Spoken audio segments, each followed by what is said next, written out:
नाम है इस गांव का? नहीं हो रहा है। हाँ, ये तालाब है पूरा। तो ये तो पब्लिक का नहीं होगा, अपना होगा, किसी का निजी गांव यूज करता है। इधर से भी वहाँ भी है। अच्छा, आपको बोला कि मैं नया हूँ और मैं कुछ काम अभी नहीं कर पाऊंगा, ऐसा बोला उसने? तो कितने लोगों ने, गांव के लोगों ने बात की इस पे? अरे हो जाएंगे मजे का मनई सौ हो जाएंगे 100 लोग। ठीक है। तो कभी आप लोगों ने अपने वीडियो या फिर यहाँ का जो विकास अधिकारी है उससे कभी बात की आपने? नहीं, उसको भी बात नहीं की नहीं कि गांव की समस्याओं के बारे में कभी आपने, क्योंकि ब्लॉक तो आपके बगल में ही है ना? केहू के बगल में जाए के अधिकार वहाँ केहू के आजमगढ़ व्यवस्था ना खाली। नहीं, आजमगढ़ नहीं, ये सठियाव ब्लॉक। आज आपके सठियाव के जो वीडियो है वो बड़े सज्जन आदमी हैं, वो सुनते हैं बातों को बड़ी गंभीरता से लेते हैं।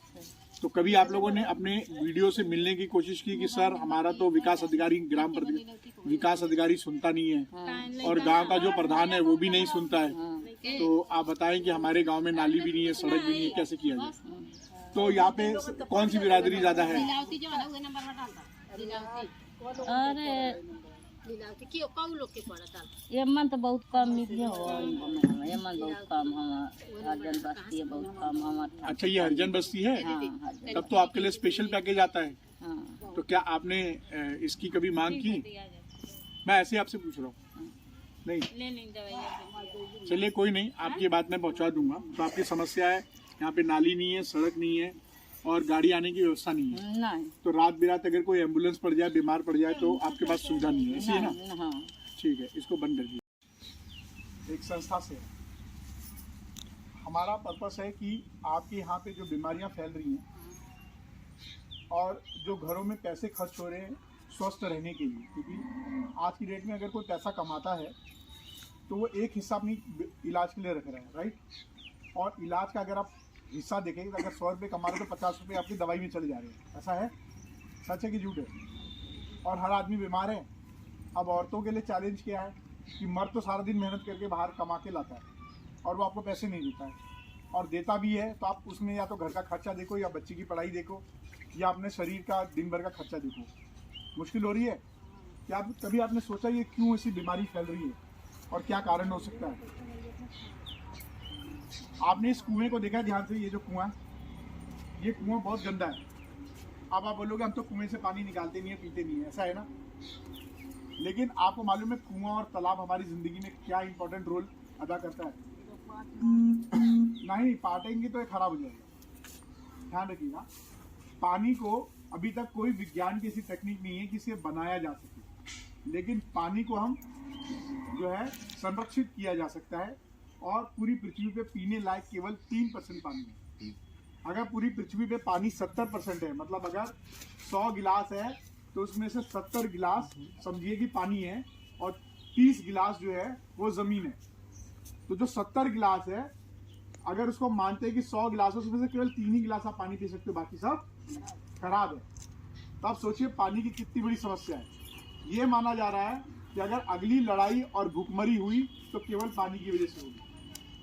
अब क्योंकि आपका ये गांव है, आपके पास में जल स्रोत है, ये पानी केवल एक सर्कल के अंदर चलता है। मतलब ये पानी जब भाप बन के हवा में जाता है, बादल बनते हैं और यही बारिश बरसता है, तो ये नदी, तालाब, कुओं के माध्यम से इकट्ठा होता है या गड्ढों के मामले से, और फिर मिट्टी से रिश्ते रिश्ते रिश्ते जमीन में जाके जमा हो जाता है। एक ऐसी जगह जहाँ पे जल स्रोत बना है और उसी में आप नलका लगा के पानी खींचते हैं। क्या करते हैं? खींचते हैं।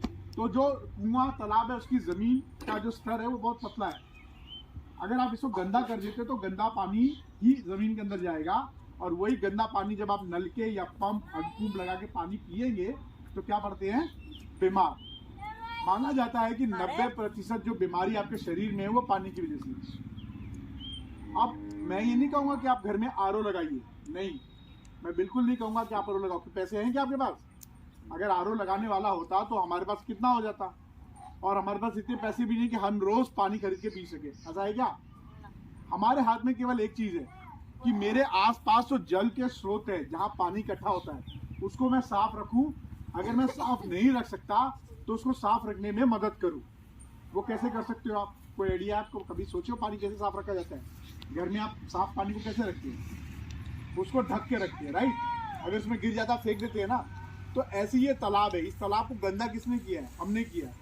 हम सारा कचरा इसमें डालते हैं और वही पानी रिस्क के ज़मीन में जा रहा है और वही हम हैंडपम्प के रास्ते, ये देखिए हैंडपम्प है पीछे, इसी से हम पीते हैं। इससे हम बीमार पड़ते हैं, हमारी खेती बीमार हो रही है, हमारे गाय भैंस बीमार हो रहे हैं और ये पूरा पर्यावरण खराब हो रहा है। आप समझ रहे हैं मेरी बात? अब आपको पता चल गया क्यों बीमार हो रहे हैं और क्यों पैसा खर्च हो रहा है और क्यों हमारी पृथ्वी नष्ट हो रही है, वो यही कारण है। तो आप लोगों से बस इतना निवेदन है कि अगर आपके पास में प्लास्टिक है, प्लास्टिक समझते हैं ना, झिल्ली से बनी कोई भी चीज़ जो कि जैसे प्लास्टिक है, उसको हम खेत में ना फेंके। जैसे ये फेंका हुआ है ना सामने, इनको ना फेंके। अगर इनको फेंकना है तो कचरा प्रबंधन घर में बनाएं। प्रबंधन मतलब उसको ठीक तरीके से एक जगह इकट्ठा करें और उसको एक जगह पे गड्ढा करके दबा दें, ताकि वो पूरे गांव में, पूरे तालाबों में, पूरे जल स्रोतों में ना फैले। क्योंकि जब ये पानी धूप में रहता है ना, तो इसमें से केमिकल निकलता है और वो केमिकल आपके खेत को बर्बाद कर देता है। आप बच्चों को भी सिखाएं कि अगर बच्चा टॉफ़ी खाता है या चिप्स खाता है तो उसके पैकेट को कुएं में ना फेंकें। दूसरा काम आप ये कर सकते हैं कि यदि आपके पास केवल 1 घंटा है, क्या आप अपने डॉक्टर के पास जाते हो तो कितने घंटे इन्वेस्ट करते हो? यहाँ से डॉक्टर के पास जाएंगे, टाइम लगेगा, डॉक्टर के वहाँ डॉक्टर का इंतजार करेंगे, टाइम लगेगा, उसके बाद उसको पैसा देंगे तो टाइम लगेगा, राइट? फिर वहाँ से चल के आएंगे तो घंटों बर्बाद करते हैं हफ्ते में डॉक्टर को दिखाने में।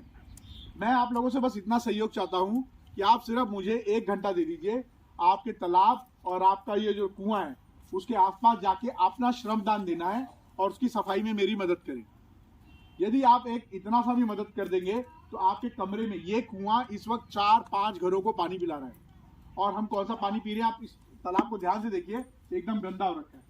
और जितने लोग पी रहे हैं, कोई किसी को अगर ये पता चल जाए कि ये पानी ही मेरे घर में जा रहा है तो उसको गंदा करेगा क्या? करेगा क्या? नहीं। अभी जैसे आपने पुआल रखा है, ये सब रखा है, ये अंदर जाके सड़ेगा पूरा। इसके अंदर बहुत प्लास्टिक है, बहुत कचरा है। तो इस कुएं का जिम्मेदारी आप ही का है। इसीलिए जब भी शादी ब्याह होता है तो हम लोग इस कुएं की पूजा करते हैं। क्यों करते हैं? ताकि आपके दिमाग में रहे कि ये जल स्रोत है और ये मेरे घर में पानी देता है। यही हमारी संस्कृति भी है। तो आप लोगों से ये निवेदन है कि आप लोग अपने घर में जो भी बच्चे हैं, क्योंकि आप महिलाएं हैं ना, अपने जो घर में मर्द हैं उनको भी बताएं कि इस तालाब को गंदा ना करें और कुछ उपाय करें। या तो इसके ऊपर बांस या लकड़ी का ऐसे जाला होता है ना, जरूरी नहीं है कि आप लोहे का बनाओ, आपके पास अगर लकड़ियां हैं तो उसके ऊपर ढकने का कुछ बना दीजिए आप लोग मिलकर, ढक्कन टाइप का। और आप लोग खुद भी कंट्रीब्यूट कर सकते हैं, बच्चे हैं। तो बस आप लोगों से यही है, आने वाले समय में हम लोग आपके तालाबों पे भी काम कर रहे हैं, तो ये तालाब भी साफ करेंगे। इसके अंदर जो जल कुंभियां लग जाती हैं या आसपास का मेड़ जो कट गया है और वहाँ पे जो कचड़े या नालियां हम लोग डाल रहे हैं, वो पानी आप ये मत समझिए कि पानी में जा रहे हो तो कहीं दुनिया में चला जाएगा। मैंने आपको पहले ही बताया, पानी कभी हम लोग बना नहीं सकते, ये वापस घूमकर हमारे पास ही आता है। तो जो जमीन में जाएगा वही आप पी रहे हैं। तो याद नहीं, आप अगर आप उस पर टट्टी डाल रहे हैं तो टट्टी ही आप पियेंगे, सुसु डालेंगे तो सुसु पियेंगे। तो शौचालय का इस्तेमाल करें, पानी को गंदा ना करें और घर की नालियां उसमें ना बहाएं।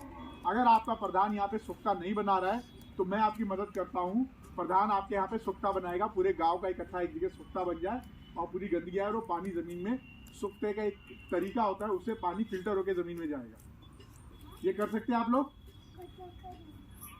ठीक है? और अगर आपको लगता है कि 1 एकड़ जमीन में, ठीक है, एक गाय के साथ में आपको सालाना 3 लाख रुपए की कमाई करना चाहते हो, यदि आप लोग इंटरेस्टेड रहेंगे, जो लोग मतलब अगर आपका उसमें सहमति होगी, तो मैं यहाँ पे एक वैज्ञानिक को लेकर आऊँगा जो आप लोगों को ट्रेनिंग देंगे और आप लोग अपनी उन्नत खेती कर सकते हो। आपके इस गांव का सबसे बड़ा बेनिफिट ये है कि ये शहर के नज़दीक है। अगर आप हरी सब्जी भी उगा के मार्केट में बेचते हैं तो बहुत पैसा आपको मिल सकता है। हम इसमें भी आपकी मदद कर सकते हैं। मैं अगली बार फिर आपसे मिलने आऊँगा, ये केवल जागरूकता के लिए। आपके बड़े सवाल थे, वो सवाल के लिए मैं चाह रहा था कि जो बच्चे रहें, वो बच्चे अगर मेरे साथ जुड़ते हैं तो मैं उनको और भी मदद कर सकता हूँ। तो ये सब आपके ऊपर है, हम आपको बता के जा रहे हैं। नेक्स्ट टाइम हम फिर मिलेंगे। यदि आपको लगता है कि वाकई में आपकी कुछ मदद कर सकता हूँ और आपको मेरे से कुछ मदद चाहिए, तो सामने स्वांता सुखाय सेवा प्रकल्प का ऑफिस है। बाबा विजय शंकर पांडे जी को जानते हैं आप लोग? हाँ, उनके साथ में मैंने बातचीत की हुई है। यदि आपको जैसी भी मदद चाहिए होगी, मैं यहाँ पे आके उस मदद को देने की कोशिश करूँगा। आप उस सेंटर पे जाके बता सकते हैं। आप दिन और समय तय कर लीजिए, इस समय हम सभी लोग इकट्ठा हो जाएंगे, आपके जितने घर के लोग मर्द हैं और हम उनसे बातचीत करके उनकी मदद कर पाएंगे। इससे आपकी गरीबी दूर हो सकती है, बीमारी दूर हो सकती है और आपके बच्चों का भविष्य जो है सुनिश्चित हो सकता है। क्योंकि आपने जो भी किया है किसके लिए किया, मेरे लिए तो किया नहीं है। आपने क्या अपने लिए किया? अम्मा ने कभी नहीं। इन्होंने सारी ज़िंदगी अपने बच्चों को पाला है और अपनी सारी ज़िंदगी बच्चों को देना है, तो बच्चों को क्या दे के जाएंगे आप? तो अच्छी एजुकेशन के लिए पैसा चाहिए ना, तो पैसा कमाने का जो भी तरीका है वो हम लोग वहाँ पे डेवलप करेंगे, ठीक है। तो इसी के साथ मैं नमस्कार करता हूँ। हमारे बीच में professor doctor Rajesh Tiwari sir है, अपना समय निकाल के लाए थे गांव में बात करने के लिए, लेकिन बड़ा अच्छा लगा कि केवल महिलाएं हैं जो हमारी बातें सुन रही है। आप में से किसी का कोई प्रश्न है, कोई पूछना चाहते हैं, कोई क्वेश्चन? सर ये बताइए, जी। हर जगह आप जा सकिए ना? मैं कहीं जा सकता के हूँ। लिए हाँ, जैसे यहाँ एक गांव है हमारे यहाँ भी थोड़ा बगल में है सर, भोपाल। बिल्कुल मैं आपके गाँव आऊँगा, ठीक है। मैं आपका नंबर ले लेता हूँ, है ना। नहीं प्रधान का हम तो रास्ता है न पड़ा है, बके का तबियत करे के सीरियस हो जाते थे, एम्बुलेंस से घुसे की जगह ना है। मतलब घुसा जब यहाँ से खटिया उठाई वहाँ लेके जाई तब न जाई अस्पताल। इसमें की दवा बूंद बूंद टपकने लगती है। वैसे ये पानी जब बाहर का पानी जब इसमें अंदर जाता है तो वो पानी अंदर जाता है और चारों तरफ जो पानी अंदर जा रहा है तो हवा नीचे से निकलती है ऊपर, तो उसके लिए इस कुएँ को रखना बहुत ज़रूरी है। अगर कुआँ आप पाट देते हैं तो बहुत बड़ा जुर्म है। अगर सरकारी कुआँ गोई है तो जुर्म है। तो आपकी सफाई के लिए इसका ढक्कन होना ज़रूरी है कि बाहर से न जाए और हवा जाती रहे। तो इसके लिए आप सीमेंटेड भी बनवा सकते हैं, चाहे लकड़ी का भी कर सकते हैं। तो ये सबसे आसान है लकड़ी कर जितना है ये सब मिल जाएगा इसमें। आप लोगों का सहयोग चाहिए। कितने लोग हैं यहाँ पे जो सहयोग कर सकते हैं? कुछ एक आध लोग। मैं आऊँगा, मैं खुद भी करूँगा, मैं भी लकड़ी लगाऊंगा, काटूंगा। आप ऐसा मत समझो मुझे, मैं खुद भी करूँगा, लेकिन आप लोगों का सहयोग चाहिए मुझे। ये तो पानी का हो गया, और दो तरीका और बता देते हैं जिसमें कैसे पैसा आप बचा सकते हैं। एक तरीका तो ये है कि अगर आप खेती करते हैं तो बीज और खाद में बहुत पैसा बर्बाद होता है। हाइब्रिड का लोग लाते हैं बीज, उसमें भी कई गुना पैसा देना पड़ता है। और रासायनिक खाद खरीदते हैं, यूरिया, डाई, पोटाश ये सब खरीदते हैं, तो उसमें भी बहुत पैसा बर्बाद होता है। तो एक अगर देसी गाय रख लें तो वो 30 एकड़ ज़मीन, किसी गांव का नहीं, अगल बगल गांव का भी जो खाद का पैसा खर्चा होता है उसको बचा सकता है। इसकी ट्रेनिंग भी हम आपको मुफ्त दे देंगे। और बहुत आसान तरीका, आप लोग गांव में रहते हैं तो बहुत समझाना बहुत आसान है। आप 200 लीटर वाला एक ड्रम ले लेंगे, उसमें 10 लीटर गोबर का गोबर, देसी गाय का गोबर, ये जर्सी होलेस्टियन, ये जर्सी गाय है, जर्सी होलेस्टियन फ्रीजियन ये सब नहीं। इनका गोबर भी ख़राब है, मूत्र भी ख़राब है, दूध भी ख़राब है और बहुत बीमारियां लाता है। तो देसी गाय का गोबर 10 किलो मूत्र इकट्ठा करना। बहुत जानवर जब सुबह उठता है तो तुरंत पेशाब करता है, उस समय इकट्ठा कर लें। चाहे दूध दूहने वाले हैं, दूध दूहने जाते हैं तो पहले पेशाब करता है, इकट्ठा कर लें और उसको ला के और उसमें 2 किलो बेसन, कोई चना, जो भी दालें हैं उनको पिसवा के 2 किलो उसमें डालना है। 1 किलो गुड़ डालना है। गुड़ सबसे ख़राब, जो छोटा वोटा हो तो और अच्छा है।